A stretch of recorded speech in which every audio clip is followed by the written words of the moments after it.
कि हमारा हिंदू चमत्कारों पर बहुत ज्यादा विश्वास करता है। कोई ना कोई धर्मगुरु आपके मध्य प्रदेश में तो आजकल धर्मगुरु की बाढ़ आई हुई है। अब तक हमारे मथुरा वृंदावन के धर्मगुरु पब्लिक को ठगने का काम करते थे, लेकिन हमारे मथुरा वृंदावनों को पटकनी मध्य प्रदेश वालों ने दे दिया। एक बागेश्वर धाम सरकार आ गई आजकल, एक पांडवखर सरकार चल रहे हैं, है ना, और भी एक आगे प्रदीप मिश्रा आ गए आपके, वो भी आपके मध्य प्रदेश के ही हैं। ये बड़े बड़े पाखंडी, बड़े बड़े ब्रांड नेता, हिंदू धर्म की पहचान जिनसे होती है वो सारे के सारे मध्य प्रदेश की भूमि में पैदा हुआ, और सारे के सारे पाखंडी। प्रदीप मिश्रा क्या कह रहे हैं, धर्मगुरुओं की स्थिति बता रहा हूं। प्रदीप मिश्रा कहते हैं कि अगर तुमने एक साल भर में एक अक्षर भी किताब का नहीं पढ़ा है, चिंता करने की कोई आवश्यकता नहीं है। 3 बिल्व पत्र लेकर के, बेल के पत्ते लेकर के, शहद में डुबो करके, पीपल की परिक्रमा करके पीपल देवता को चढ़ा दीजिए और पेपर देने पहुंच जाइए, फर्स्ट डिवीजन से आप पास हो जाएंगे। ये कौन कह रहे हैं? ये प्रदीप मिश्रा, जिसकी कथा में लाखों लाखों लोगों की भीड़ हो रही है। अच्छा बताओ, ये देश को किधर लेकर के जा रहे हैं? ये देश को गुलामी की तरफ लेकर के जा रहे नहीं जा रहे? लोगों की बुद्धि पर ताला लगा दिया है, लोगों को गुरडमवाद में, चमत्कारवाद में ऐसा फंसा दिया है, लोग सोचने के लिए कोई तैयार नहीं। बोले बड़ी ताकत है जी, वो तो मन की बात जानते हैं, मन की बात का खाक जानते हैं। बागेश्वर धाम जब वहां दक्षिण भारत में पहुंचे, ये दूसरों के मन की बात तो पढ़ लेते हैं, लेकिन अपने बारे में पता नहीं चला। वहां गए तो कथा भी नहीं कर पाए, बीच कथा को छोड़ करके भागना पड़ा। वहां पर एक व्यक्ति ने इन पर FIR दर्ज कर दी, बीच में ही पंडाल छोड़ करके भाग गए। ये दूसरों का भविष्य बता रहे, इनको अपना भविष्य नहीं पता क्या? सोचने की आवश्यकता है। बहुत ज्वलंत मुद्दा मैं आपके बीच में रख रहा हूं। हो सकता है आप लोगों को इन बातों पर अभी कम यकीन होगा, लेकिन आने वाले समय में जब आप अपनी दुर्गति देखते हैं, धर्म की पतन की, दिन प्रतिदिन पतन हो रहा है, ये पाखंड चरम सीमा पर बढ़ता चला जा रहा है। जगह जगह कथाएं हो रही हैं, लोगों को उल्लू बनाया जा रहा है, कोई भूत प्रेत के नाम से, कोई जिन्न पिशाच के नाम से, कोई शनि राहु केतु के नाम से, कोई वास्तु शास्त्र के नाम से, तो कोई ज्योतिष शास्त्र के नाम से पब्लिक को ठगने का काम कर रहा है। आजकल हमारी माताएं बहनें, आजकल के नौजवानों को अपने बाहुबल पर विश्वास नहीं रहा, अपने कर्म पर विश्वास नहीं है, भाग के पीछे भाग रहे हैं। अरे उनको ये नहीं पता, भाग्य तो भले लोगों कर्म से बनता है। यदि तुम्हारा कर्म अच्छा है तो निश्चित रूप से तुम्हारा भाग्य अच्छा बन जाएगा, और ये भाग्य तुम्हारे हाथ की रेखाओं में नहीं लिखा होता, बल्कि भाग तो अपने भुजदंडों की ताकत पर बनाया जाता है। अपने कर्म पर विश्वास रखो, किसी भी पाखंडी के चक्कर में फंसने की आपको आवश्यकता नहीं। कुछ नहीं है, ये हाथ देखने वाले हैं ना, सारे के सारे पाखंडी, कुछ नहीं। मैं आपके सामने बैठा हुआ, मैंने अपने जीवन में कई बार लोगों को हाथ दिखाए, बचपन में दिखाता था, क्योंकि हर व्यक्ति को उत्सुकता होती है अपने भविष्य जानने की।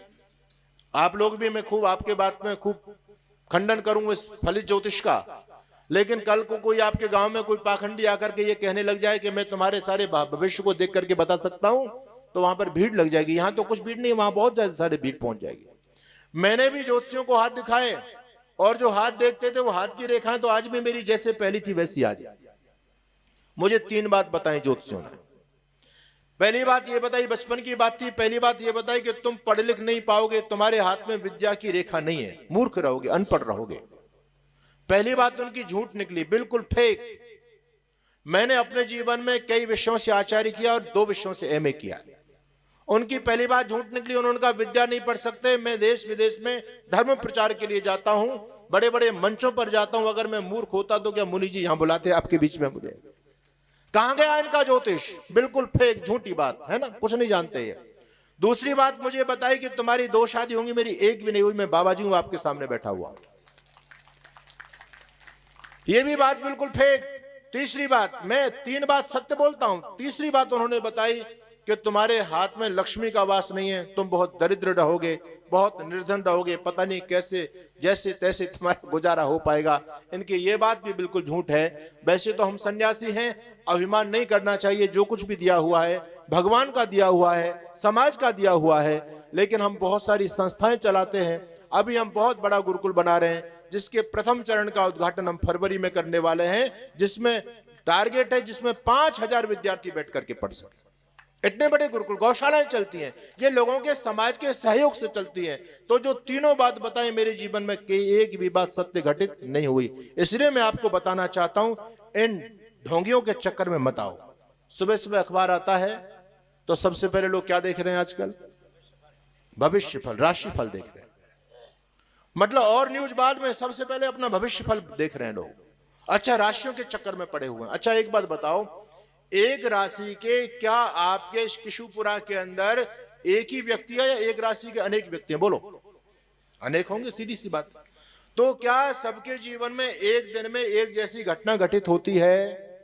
तो फिर राशि का क्या मतलब रह गया भाई? जब सबकी राशि एक और राशि फल को आप मानते हैं, तो जो राशि फल कन्या राशि वालों का लिखा हुआ है, तो जो भी कन्या राशि वाले लोग हैं उनके जीवन में एक दिन में एक जैसी घटना घटित होनी चाहिए, नहीं होनी चाहिए? लेकिन ऐसा तो नहीं होता। फिर राशि का मतलब क्या रह गया?